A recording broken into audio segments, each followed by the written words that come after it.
আমার টিমের পক্ষ থেকে, আমার প্রযোজক, আমার পরিচালক সবার পক্ষ থেকে আমি সরি চাইছি। হয়তো সময় স্বল্পতার কারণে আমি সেটা করতে পারি। ৫ দিন মাল্টিপ্লেক্সে ছিলাম না, ৫ দিন পরে এসে ২২টা শো পেয়েছিস ভাই।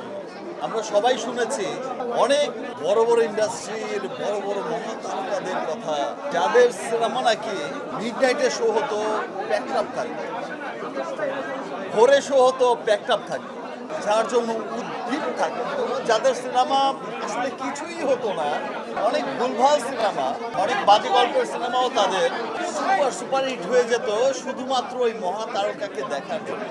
আমি ওই গল্প শুনে এসেছি, আর এইবার আমি সেটা দেখলাম যে আসলে রাত বাজে ১২টা, আপনারা আমাকে এত ভালোবাসেন যে রাত ১২টার সময় আনএক্সপেক্টেড আমার ভালোবাসার সব মানুষরা এখানে দাঁড়িয়ে আছে। হ্যাঁ, আমি এইটুকু মানছি যে প্রিন্স টিম পরিপূর্ণ ছবি আপনাদেরকে দিতে পারেনি, দেশের মানুষের কাছে পৌঁছতে পারেনি। বিশ্বাস করেন যে এর কোনো কমতি ছিল না আমাদের।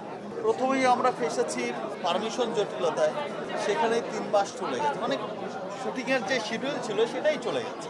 তারপরে এসে সবার এত অক্লান্ত পরিশ্রম ছিল যে সিনেমাটা কিভাবে কতটা পারফেক্টলি দেয়া যায়।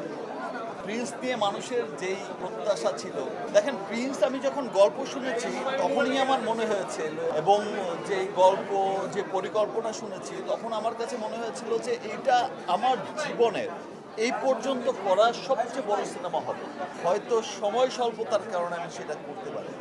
আমি আমার টিমের পক্ষ থেকে, আমার প্রযোজক, আমার পরিচালক সবার পক্ষ থেকে আমি সরি চাইছি যে আমরা চেষ্টা করেছি। কী বলছে টেকনিক্যাল সমস্যার কথা বলছে, সিজির কাজটা কথা বলছে, বা কালার, এটা তো সময়ের দরকার, সময়টাই ছিল না। ঈদের আগ দিন পর্যন্ত আমাদেরকে কাজ করতে হয়েছে প্রিন্স রিলিজ দেওয়ার জন্য। নেক্সট সিনেমাগুলোতে নিশ্চয়ই এই বিষয়টা অনেক অনেক খেয়ালে রাখবো। প্ল্যান এ তো ছিল আমাদের হচ্ছে ইন্ডিয়াতে পুরো লোকেশন দেখা, প্ল্যান বিও যেন রাখা, প্ল্যান এ ক্যান্সেল হয়ে গেল যেন আমরা প্ল্যান বি দিয়েও করতে পারি। এটা আমার নেক্সট ডিরেক্টর প্রডিউসারদেরকেও বলবো।